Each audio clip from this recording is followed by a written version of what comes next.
www.jamiamadiniyajadid.org. WhatsApp group number +92 333 424 9302. الحمدللہ رب العالمین والصلاة والسلام على خیر خلقہ سیدنا و مولانا محمد وآلہ وصحبہ اجمعین، اما بعد۔ حضرت ابن مسعود رضی اللہ تعالی عنہ فرماتے ہیں ان رسول اللہ صلی اللہ علیہ وسلم نام على حصیر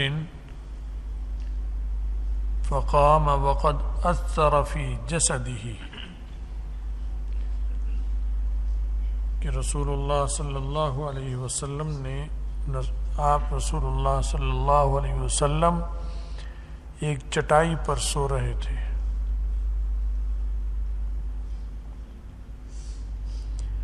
آپ اٹھے تو آپ کے جسم مبارک پر چٹائی کا اثر تھا، اس کی چھاپ تھی، جیسے جلد پر آ جاتا ہے ایسے اس چٹائی کا اثر جلد پر آئے ہوا تھا،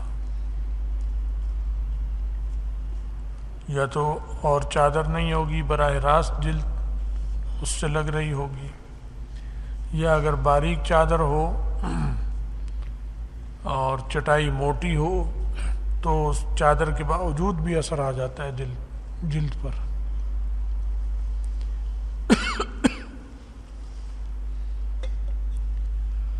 تو حضرت ابن مسعود رضی اللہ عنہ جو تھے انہوں نے عرض کیا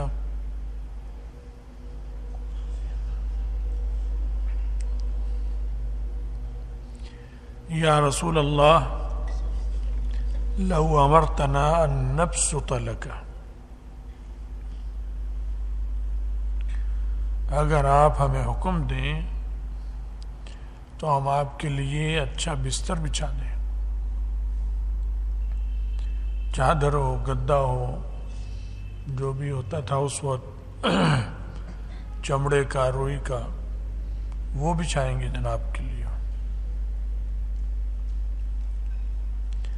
وَنَعْمَلُ لَكَ، اور جناب کے لیے جو بھی سہولت کی چیزیں ہیں وہ فراہم کریں گے۔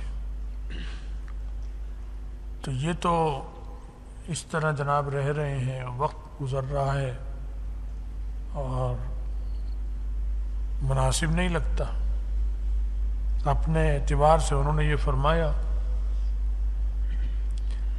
تو آپ نے فرمایا مالی ولد دنیا، میں اور دنیا کیا ہے، مجھے اور دنیا سے میرا کیا تعلق، کیا جوڑ۔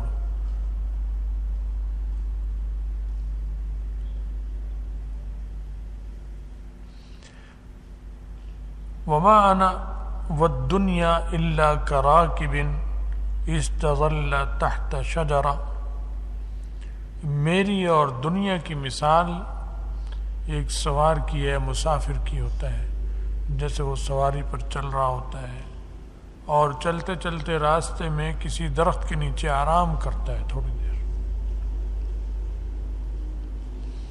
تو یہ تو ایک سفر ہے، میں حالت سفر میں ہوں۔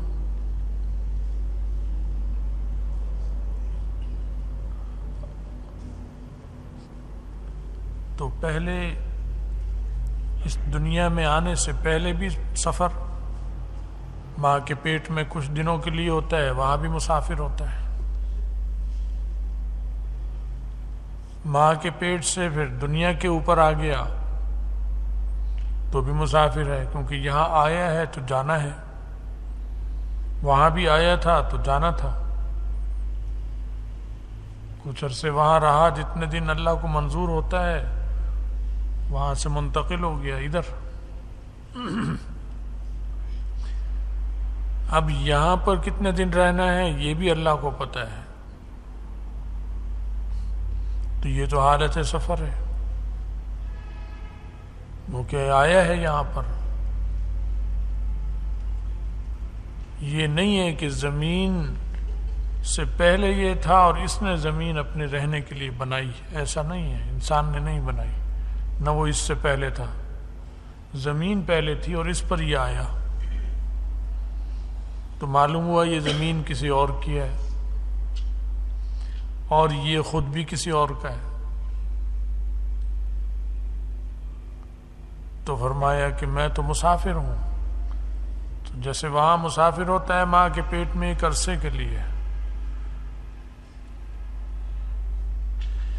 اور ماں کے پیٹ میں آنے سے پہلے بھی مسافر ہوتا ہے. اس کو کہتے ہیں عالم ارواح.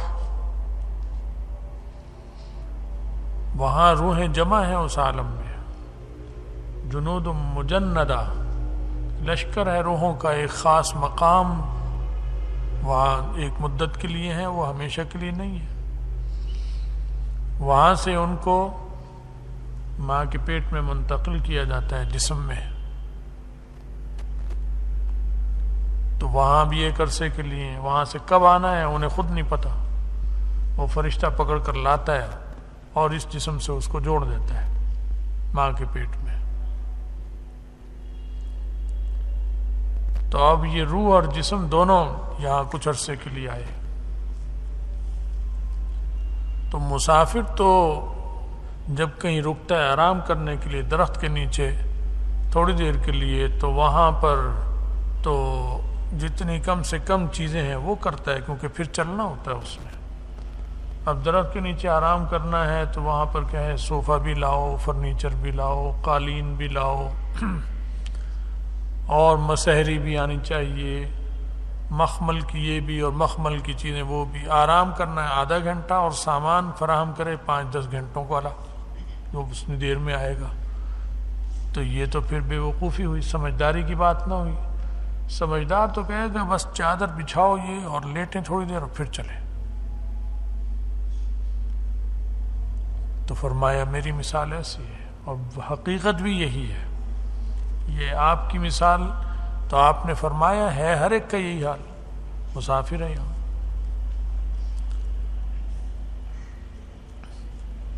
تو اس درخت کے نیچے آرام کرتا ہے، ثم راح وترکھا، پھر وہ اس درخت کو چھوڑتا ہے اور آگے چل پڑتا ہے.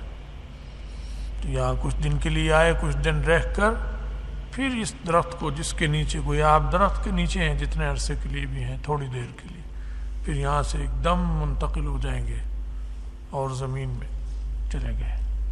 روح جدا ہو کر عالم ارواح میں، جو اس کا مستقر اللہ نے بنایا وہاں پر، اور بدن قبر میں، زمین میں یا سمندر میں، جہاں بھی مقدر تھی موت، جس طرح بھی ہوا. جسم یہاں اور روح وہاں، لیکن جسم اور روح کا تعلق اور جوڑ رہتا ہے قائم.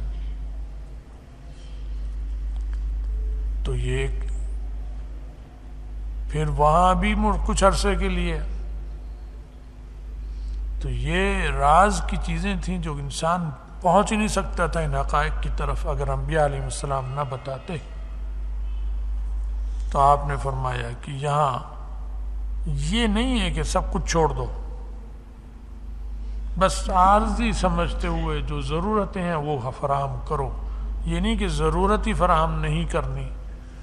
چٹائی لتی تھی رسول اللہ صلی اللہ علیہ وسلم نے، چٹائی پر آرام کیا.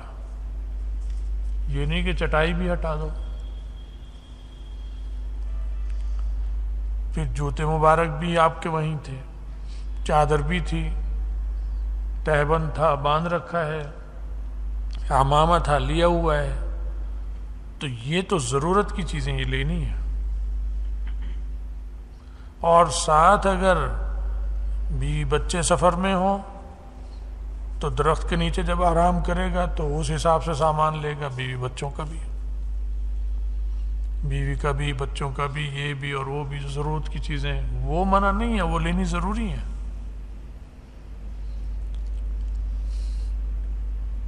وہ لینی پڑیں گی، نہیں لے گا تو کوتاہی کرے گا.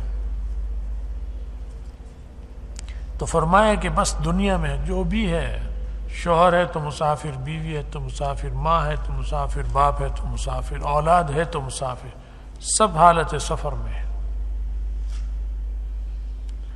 اس لیے یہاں پر زیادہ اتنا انتظام کرنا اس کی ضرورت نہیں ہے. بڑا اہم مضمون رسول اللہ صلی اللہ علیہ وسلم نے ان کو سمجھایا. حدیث میں آتا ہے لیس لابن آدم حق فی سوا ہذہ الخصال، یہ جو چند چیزیں ہیں ان کے علاوہ کسی چیز میں ابن آدم کا حق نہیں ہے. ایک بیت، گھر جس میں رہ سکے، یسکنہ، وہ رہ سکے، یا اور اگر شادی شدہ ہے تو بھی بچوں کو رکھ سکے، یہ گھر اس پہ لازم ہے، یہ حق ہے اس کا. اسے اسراف نہیں کہا جائے گا. اس زمانے میں سب گھر کچے ہوتے تھے تو کچا ضروری تھا. آج پکے ہیں تو پکا، کیونکہ کچے گھر میں بھی کچھ فائدے ہیں تو کچھ نقصانات ہیں، اور پکے گھر میں بھی کچھ نقصانات ہیں تو کچھ فائدے بھی ہیں. کچا گھر ہر بارش کے بعد لیپنا پڑتا ہے، ہر بارش کے بعد چھتوں کا خیال رکھنا ہے ورنہ ٹپک جائیں گی. سال میں یہ محنت 2 دفعہ 3 دفعہ کرنی پڑتی ہے اس پر، دیکھ بھال کی، دیواروں کی لپائی، چھتوں کی لپائی. تو پکا گھر بنانا دنیا داری نہیں ہے، یہ بھی دین ہے. کیونکہ پکے گھر میں یہ ہوگا پیسے تو زیادہ لگ گئے لیکن اس بار بار کی مرمت سے بچ گیا. ابھی 50 سال 60 سال 100 سال چلتا ہے.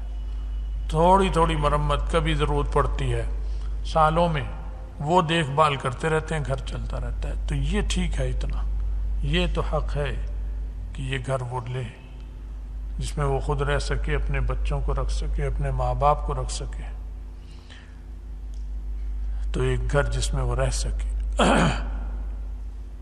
وَثَوْبٌ یُوَارِی بِهِ عَوْرَتَهُ، اور کپڑے، یہ بھی حق ہے جس سے وہ اپنے جسم کو چھپا سکے.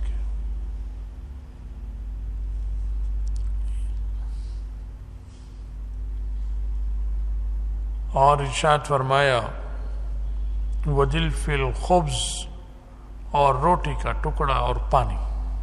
بس یہ، کیونکہ زندہ رہنے کے لیے روٹی ضروری ہے انسان کے لیے. روٹی ہر علاقے کی مختلف ہوتی ہے. پنجاب کی اور طرح کی ہے، سرحد کی اور طرح کی ہے، افغانوں کی اور طرح کی ہے، بلوچوں کی اور طرح کی ہے. اس میں کوئی حرج نہیں ہے. فضول اور اسراف نہیں، تکلفات نہیں. کبھی کبھی کر لیے، مہمانوں کے لیے جیسے کرنا پڑتا ہے وہ بات اور ہے، لیکن خود اپنے آپ وہ جتنا بھی کم سے کم پر گزارا ہو سکتا ہو وہ کرے. اب ان باتوں کا یہ مطلب نہیں کہ کمائی نہ کرے، کیونکہ کمائی کے لیے، کارخانے کے لیے، تو اتنی چیزوں کے لیے تو کارخانے کی فیکٹری کی ضرورت نہیں ہے بنانے کی. تو اس کا مطلب ہے اسلام فیکٹری بنانے سے روک رہا ہے، کارخانے بنانے سے روک رہا ہے؟ نہیں، بنانا ہے، کمانا ہے، لیکن فیکٹری والا زندگی اس طرح گزارے. پھر کوئی کہے پیسہ کما رہا ہے، وہ کس کے لیے کما رہا ہے؟ اسے خرچ کرے، 1 سے 2، 2 سے 3 فیکٹریاں کرے، پوری قوم کو فائدہ ہو. اور اس پیسے سے لوگوں کی خدمت کرے، عوام کی، رشتہ داروں کی، محلے داروں کی. سب معاشی طور پر مضبوط ہوں گے، ملک مضبوط ہو رہا ہے. تو اس مضمونوں کا یہ مطلب نہیں ہے کہ اسلام زندگی کے لیے اور قومی ضرورتوں کے لیے کچھ نہ کرے، اجتماعی ضرورتوں کے لیے بھی کچھ نہ کرے، اور ملک کی ترقی کے لیے نہ کرے. کیونکہ اگر اتنی بڑی ترقی نہیں کرے گا تو پھر F-16 کیسے خریدے گا؟ تلوار تو نہیں آج کل خریدی جائے گی لڑنے کے لیے کہ جو تلوار خریدنی ہم نے. وہ تو F-16 لینا ہے، ٹینک لینے ہیں، میزائل لینے ہیں، ایٹم بم بنانا ہے. وَأَعِدُّوا لَهُم مَّا اسْتَطَعْتُم مِّن قُوَّةٍ وَمِن رِّبَاطِ الْخَيْلِ تُرْهِبُونَ بِهِ عَدُوَّ اللَّهِ وَعَدُوَّكُمْ. تو یہ تو سارا خرچے کی چیزیں ہیں جو اس گنوا رہا ہے اسلام، یہ قرآن گنوا رہا ہے۔ یہ دشمن جس سے لرزہ بر اندام رہے وہ تیاری رکھو۔ تو امریکہ کو ڈرانے کے لیے تلوار تو نہیں رکھیں گے نا کہ امریکہ ذرا ڈرتا رہے، میں تلوار پکڑ لی ہاتھ میں، تلوار سے تھوڑی ڈرے گا۔ آج کی تلوار تو اور طرح کی ہے، وہ تلوار ہی کی شکلیں ہیں مختلف، یہ بندوق تلوار کی جدید شکل ہے، یہ تلوار لینی پڑے گی آج کی۔ اب تیر اور کمان خرید کر لے ہیں کہ جی یہ لے لیا، بیکار۔ آج کا میزائل یہ اس وقت کا میزائل تھا، تو آج کا جدید تیر کمان میزائل ہے، وہ لینا پڑے گا۔ توپ کا گولہ ہے، توپیں لینی پڑیں گی۔ تو اگر مقصد یہ ہوتا کہ بس ہر آدمی یوں ہی رہے اور اس سے زیادہ پیسہ بھی نہ کمائے تو پھر تو یہ ہوتا ہی نا، پھر یہ کام کیسے چلیں گے، فوج کیسے ہوگی اور دیگر ضرورتیں۔ یہ مطلب ان باتوں کا نہیں ہے۔ مطلب یہ کہ کام سارے کرنے ہیں دنیا میں دل لگائے بغیر، دل دنیا میں نہیں لگانا، اور وہ تبھی خود بخود جب یہ رہے گا کہ یہ تو عارضی ہے جاؤں گا، رہنا نہیں تو دل خود بخود نہیں لگے گا۔ ہر وقت اس طرف توجہ رکھے تو کام بھی سارے کرے گا اور دل بھی نہیں لگا ہوا ہوگا۔ یہ آدمی کام کا ہے، کام سارے کرے اور دل لگ جائے تو پھر کون پیدا ہوں گے؟ لٹیرے، وڈیرے، نواب، غنڈے، بدماش جو بھرے پڑے ہیں ہمارے ملک میں، کام سارے کر رہے ہیں، پیسوں کما رہے ہیں، مشین چل رہی پیسہ بننے کی، لیکن دل لگا ہوا اس دنیا میں تو کیا کچھ ہو رہا ہے، ان کی کتنا ان کی وجہ سے شر اور فساد جنم لے رہا ہے۔ تو یہ رسول اللہ صلی اللہ علیہ وسلم کی زندگی کا طرز جو ہے یہ ملک کی ترقی کا ذریعہ ہے، خوشحالی اور ترقی اور پیسے کو ضیاع سے بچانے کا ذریعہ۔ جب ضیاع سے بچے گا تو صحیح جگہ کام آئے گا۔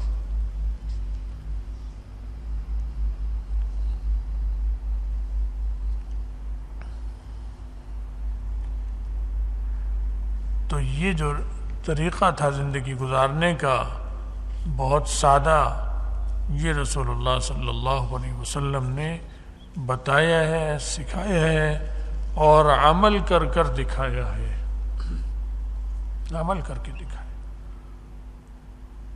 اللہ تعالی ہمیں اور آپ سب کو دین کی سمجھ بھی دے، اس پر عمل کی توفیق بھی دے، اور ہمارے دلوں سے دنیا کی محبت نکال دے اور آخرت کی طرف متوجہ کر دے، اور رزق حلال اور فراخ عطا فرمائے۔